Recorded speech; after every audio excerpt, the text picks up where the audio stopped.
Charli XCX is one of the most fascinating artists of this generation, simultaneously being a well-known figure to general audiences while also being a niche cult favorite. Her discography is a unique mixture of widely appealing pop tracks and wildly experimental songs that don't fit comfortably into one genre.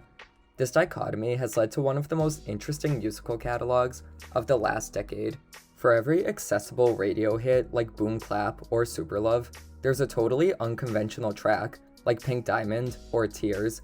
These two sides of Charli would end up colliding on her last album, 2022's Crash. While it may be her most straightforward pop record, its self-aware commentary on the price of fame and what it means to be a pop star make it unmistakably Charli. Her final album with Atlantic Records, Crash, was teased as being her major label's sellout. This was hilarious coming from Charli, since she's been vocal about the creative disagreements she encountered during her time with Atlantic.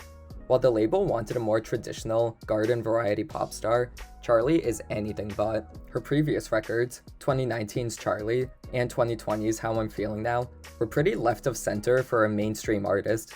However, when it came time to make her last contractually obligated album, she decided to give the label exactly what they wanted: simple, uncomplicated pop. To accomplish this, she studied some of the biggest stars of the past.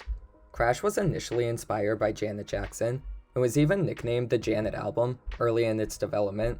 As work continued, she drew upon even more artists for inspiration, such as Cameo, Rick James, Taylor Dane, and Belinda Carlisle. This resulted in the record being very 80s sounding, with bombastic power pop production, along with elements of New Jack Swing and disco.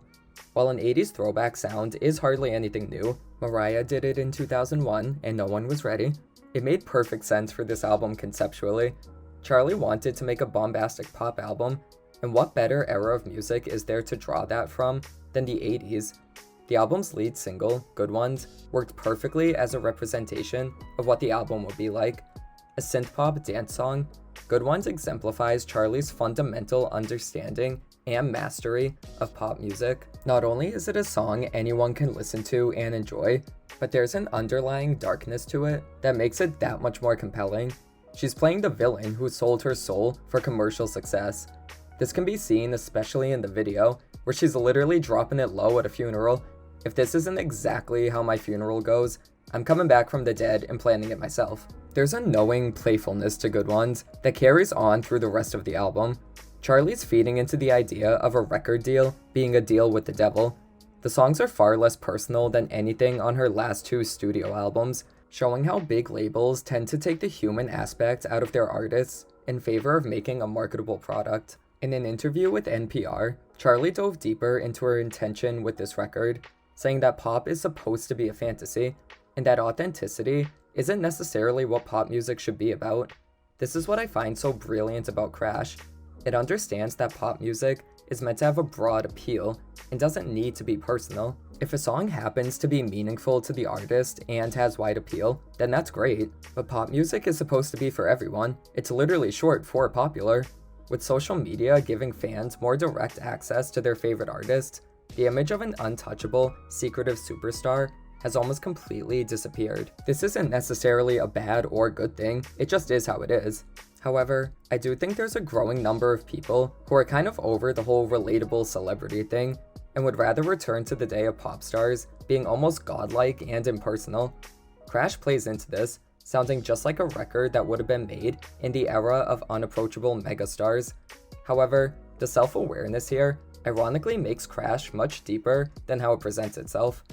As a student of Britney, Rihanna, and the Spice Girls, Charli understands what goes into making a glittery pop diva. The music doesn't really need to mean anything, it has to be packaged and sold well. Knowing that Charli has a history of not always playing this pop game despite knowing the rules makes Crash feel more like a performance piece. This is her sellout era, a thought experiment in what being a standard pop star would look like for her. However, rather than being cynical, it's more of a love letter to the type of superstars we don't really see anymore. This is why Crash works so well. It represents the best of Charli's pop sensibilities, while also being a meta commentary on the price you pay for success.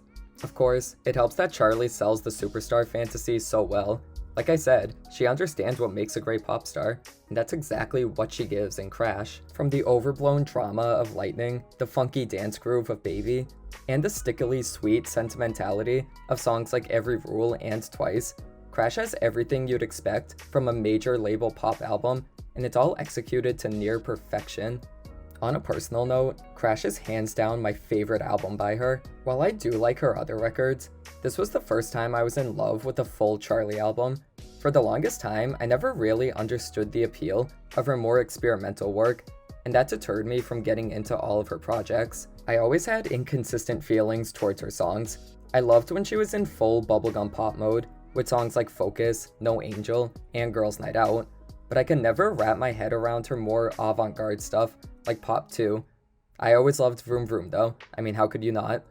However, after Crash came out, I decided to go back and listen to her full discography, and while I still can't say I'm the biggest fan of her more out there moments, I could definitely say I have so much respect for what she brings to the music scene. There's really no other artist quite like her. Each of her projects sound completely different from each other, but frankly, couldn't be sung by anyone else. There's a clear vision and purpose in everything she releases, and while all of her stuff doesn't really resonate with me, when it does, it's some of the most addictive music I've ever listened to. That's why I love Crash so much. It's essentially all the parts I love about her music, condensed into one adrenaline-filled joyride. Charli proved she could play the pop star game as well as anyone else in her industry, and while it's not exactly clear where she'll go from here, I think we could count on the next decade of her career being filled with even more bangers. Now if you'll excuse me, I'm gonna go listen to Used to Know Me for the 100th time this year.